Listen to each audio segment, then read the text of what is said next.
અમરેલી તાલુકાના લાલાવદર ગામની સીમના કૂવામાંથી 3 વ્યક્તિઓના મૃતદેહ મળી આવવાની ઘટના સામે આવી છે, જેને લઈને પોલીસ તંત્ર દોડતું થયું છે. તો ભાઈ બહેન અને ભાભીના કૂવામાંથી મૃતદેહ મળી આવ્યા છે. હત્યા કે આત્મહત્યા, અનેક સવાલોને ઉકેલવા માટે હાલ તો અમરેલી પોલીસે તપાસનો ધમધમાટ શરૂ કરી તજવીજ હાથ ધરી છે.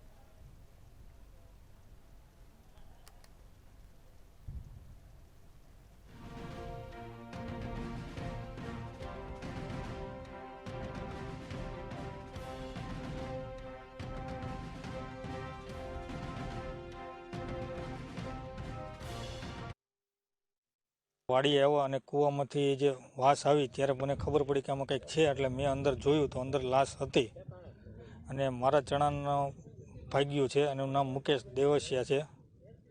અને ત્યાર પછી અમને જાણ થઈ કે અંદર આ પડ્યું છે કે એટલે કૂવામાં લાશ જેવું લાગ્યું, એટલે મેં તંત્ર સરપંચને બધાને જાણ કરી અને બધા તંત્રને બોલાવ્યું. તાલુકા પોલીસ સ્ટેશન વિસ્તારમાં જે લાલાવદર ગામ છે ત્યાંના બોરવેલમાંથી 3 ડેડ બોડીઝ આજે મળી આવી છે, લગભગ બપોરે 12 વાગ્યાની આજુબાજુમાં. એ જે 3 લોકો છે એ અલીરાજપુરના મૂળ નિવાસી છે અને અહીંયા ખેત મજૂરી કામ કરવા માટે લાલાવદર ગામની સીમમાં રહેતા હતા. હવે જે 3 ડેડ બોડી છે, હવે ઇન્ક્વેસ્ટ પંચનામાની કાર્યવાહી અત્યારે ચાલુ છે અને ટૂંક સમયમાં ભાવનગર ફોરેન્સિક પીએમ માટે આ ડેડ બોડીઝને મોકલવામાં આવશે.